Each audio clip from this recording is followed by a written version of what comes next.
Assalamualaikum warahmatullahi wabarakatuh. Sahabat Islami Channel dimanapun anda berada, semoga senantiasa sehat walafiat dan diberkahkan rezekinya sehingga kita dapat bertemu kembali. Dan bagi sahabat yang baru bergabung, baru menemukan channel ini, silakan untuk like, comment, share, and subscribe. Semoga menjadi amal ibadah, dan nyalakan lonceng notifikasinya supaya video-video terbaru dari Islami Channel mudah ditemukan sahabatku. A'udzubillahi minasyaitonirrajim. Bismillahirrahmanirrahim. Faqala al-musannifu wa nafa'na bi'ulumihi fid dharain. Amin. Mabadi asyarah. Video ini akan menjelaskan tentang dasar-dasar yang 10 yang kemarin sudah kita simak. Di sini penjelasannya sahabatku. Yang pertama ada had, yang kedua maudhu, yang ketiga samarah, yang keempat fadlu, yang kelima nisbah, yang keenam wadi, yang ketujuh ismu, yang kedelapan istimdad, kesembilan al-hukmu, dan yang kesepuluh masail.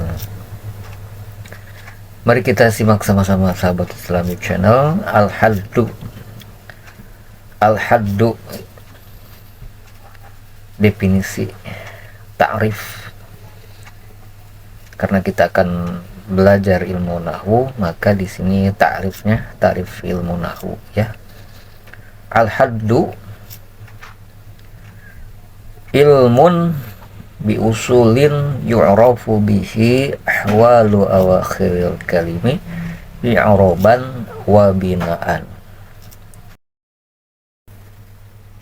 Ya, nggak ada barisnya ya, nggak apa-apa ya, kita nanti juga pintar, nanti juga pandainya insyaallah ya.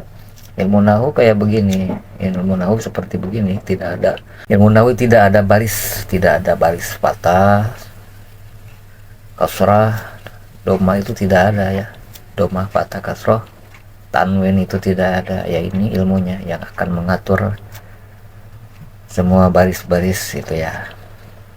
Al-haddu definisi ilmu nahwu yaitu ilmun bi usulin yu'rafu bihi ahwalu awakhiril kalimi i'raban wa binaan.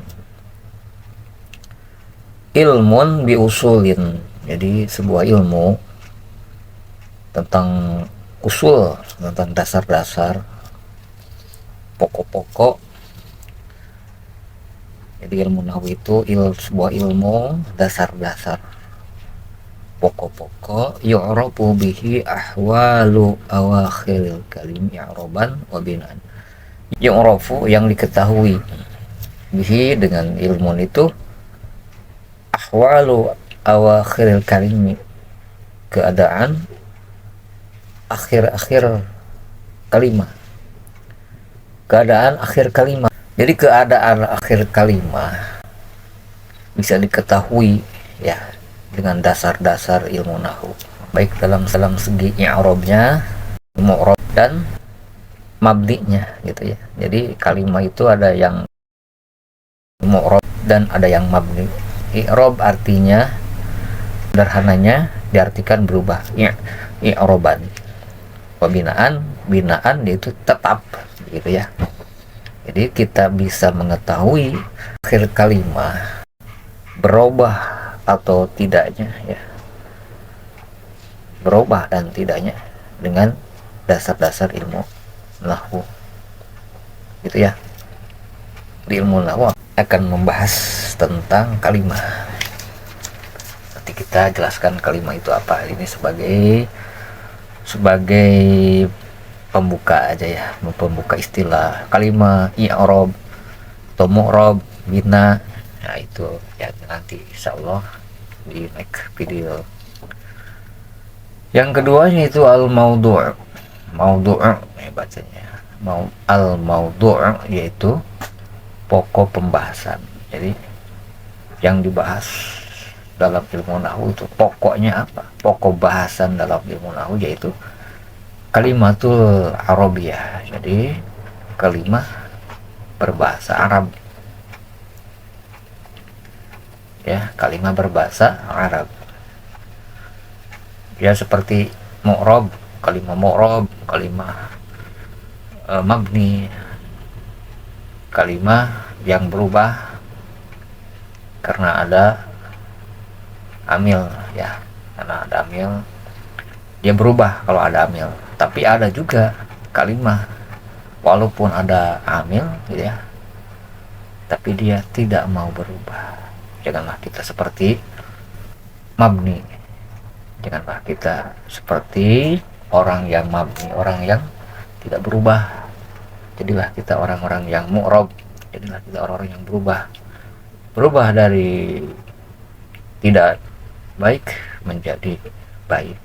Nah itulah pokok bahasan ilmu nahwu, yaitu kalimatul arabiyati, ya, kalimat-kalimat bahasa Arab, yaitu kalimat baik dalam segi baik itu mu'rab maupun bina. Nanti kita, itu istilah saja, nanti kita bahas ya.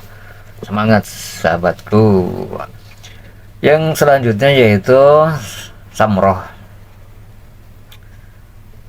buah faidah, hasil faidahnya, buahnya dari kita mengaji ilmu nahwu, yaitu at-harruju an khotoya wal isti'anatu ala fahmi kalamillahi wa rasulihi. Jadi buahnya kalau kita mengaji ilmu ini, ilmu nahwu ini, hasilnya jadi akan menjaga lisan kita dari kesalahan, ya, menjaga lisan kita dari kesalahan yang tadinya menurut kita ini dibaca patah, ya, dibaca fatah, tapi ternyata dibaca kasrah. Nah itu untuk menjaga kesalahan dalam pengucapan, ya, itu ilmu nahwu tugasnya.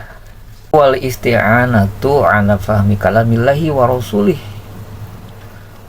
membantu, akan menolong ala fahmi kalamillahi, kalamillah, akan menolong paham kalamullah, wa rasulih, kalamullah yaitu Al-Quran, wa rasulih al-hadis, hadis Nabi Muhammad SAW. Jadi kalau kita ingin menguasai, memperdalam Al-Quran, belajarlah ilmu nahwu. Dan ilmu nahwu adalah bapaknya ilmu. Seperti halnya Syekh Ahmad bin Ali bin Mas'ud, "I'lam anna sorfa umul ulum wa nahwa abuha." Ketahuilah, sungguh ilmu sorof itu ibunya ilmu, dan ilmu nahwu adalah bapaknya. Maka ilmu nahwu itu seperti bisa dikatakan ilmu alas untuk memperdalam ilmu-ilmu yang lain. Jadi kalau kita paham ilmu nahwu, nanti kita bahas itu nusorong insyaallah sahabatku. Kalau kita paham ilmu nahwu, kita akan insyaallah akan bisa memperdalam Al-Quran, akan memahami gitu ya, akan memahami kalau mau Al-Quran sebagai kitab suci umat Islam. Maka kita harus memperdalam ilmu nahwu ini. Dan tidak hanya itu, al-hadis juga, hadis Rasulullah SAW akan paham bila mana kita mengaji ilmu nahwu. Begitu sahabatku. Selanjutnya yang keempat yaitu al-fadlu, yaitu keunggulan. Fakunhu ala sairil ulum. Karena kita akan mengaji ilmu nahwu, maka ilmu nahwu ala sairil ulum, itu di atas segala-galanya ilmu. Ada di atas ilmu nahwu itu daripada ilmu yang lain. Selanjutnya yaitu nomor kelima, yaitu nisbah, hubungan. Nisbatu lisa iril ulumi at-tabayun. Nisbat hubungan ilmu nahwu dengan ilmu yang lainnya itu at-tabayun. Tabayun berbeda ya. Berbeda, ilmu nahwu bukan ilmu sorof, bukan ilmu nahwu. Ilmu nahwu bukan ilmu fikih bukan ilmu nahwu, gitu ya. Jadi berlain-lainan. Yang selanjutnya yaitu al-wadhi'u, yaitu peletak, penggagas, yaitu Syekh Tabi'in Syekh Abul Aswad. Dari Syekh Abul Aswad Ad-Duali, yaitu peletak, penggagas perintah dari Amirul Mukminin, perintah dari Sayyidina Ali karramallahu wajhah. Karena waktu itu banyak sekali bahasa-bahasa Arab itu yang tercampur dengan bahasa-bahasa, sehingga dikhawatirkan kemurniannya akan hilang. Maka Sayyidina Ali karramallahu wajhah menyuruh Syekh Abul Aswad Ad-Duali untuk membukukan itu ibaratnya ilmu nahwu itu ya. Selanjutnya itu al-ismu, penamaan, yaitu ilmu nahwu dengan nama lain ilmu arabiyah. Jadi ilmu nahwu itu dinamakan juga ilmu arabiyah, ilmu bahasa Arab, tata bahasa Arab. Selanjutnya al-istimdadu, sumber ilmu nahwu, yaitu dari sumber yang utama Al-Quran, As-Sunnah, dan kalamul arabiyah al-fasihah. Jadi kalam Arab yang fasihah, bahasa Arab yang fasihah, begitu ya. Yang kesembilan yaitu al-hukmu, hukum mempelajari ilmu nahwu, yaitu fardu kifayah. Jadi fardu kifayah itu bila mana suatu kampung tidak mengaji ilmu nahwu ini, maka semua penduduk kampung itu berdosa. Adapun satu orang mengaji ilmu nahwu ini, maka gugurlah dosa itu untuk yang lainnya. Seperti orang yang meninggal juga gitu, sama ya hukumnya seperti orang yang meninggal, fardu kifayah. Hukum yang kedua yaitu fardu ain. Fardu ain bagi seseorang yang ingin memperdalami Al-Quran, yang ingin memperdalami Al-Hadis, pengen digali Al-Quran maupun Al-Hadis, maka menjadi fardu ain. Fardu ain itu kewajiban bagi seseorang itu yang mau menggali Al-Quran. Kalau kita ingin menggali Al-Quran, ingin memperdalami Al-Quran, ingin memperdalami Al-Hadis tanpa ilmu nahwu, maka berdosa. Karena ini fardu ain, jadi wajibnya tertuju kepada setiap orang yang mau memperdalami Al-Quran, orang yang mau menggali Al-Quran, maka hukumnya jadi fardu ain. Yang ke-10 yaitu al-masail, yaitu masalah-masalah yang ada dalam ilmu nahwu ini. Sebuah sebuah rumus-rumus ya, sebuah dasar-dasar, seperti al-fa'ilu al-marfu'u wal maf'ulu mansubun. Seperti fa'il hukumnya marfu', wal maf'ul, dan maf'ul hukumnya mansub. Fa'il itu seperti subjek, kalau bahasa Indonesia subjek, orang yang melakukan ya, orang yang melakukan pekerjaan.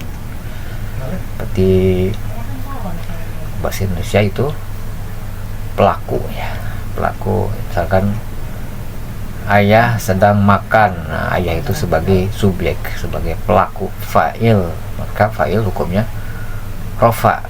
Nanti kita bahas insyaallah sahabatku, ini untuk mabadi asyarah, untuk dasar-dasar yang ke-10. Bila mana kita mengetahui sebagian ya, sebagian saja dari yang 10 ya. Mengetahui sebagian saja dari yang 10 ini maka sudah cukup. Bagaimana kalau kita paham mengetahui semua yang 10 ini, mabadi yang asyarah yang 10 ini, maka itulah orang yang mendapatkan kemuliaan. Semoga termasuk kita semua, amin ya Allah ya rabbal alamin. Semoga bermanfaat sahabat Islami Channel. Itulah pembahasan mabadi asyarah. Insyaallah kita akan melanjutkan ke bahasan isim, fi'il dan huruf. Akhirul kalam, assalamualaikum warahmatullahi wabarakatuh.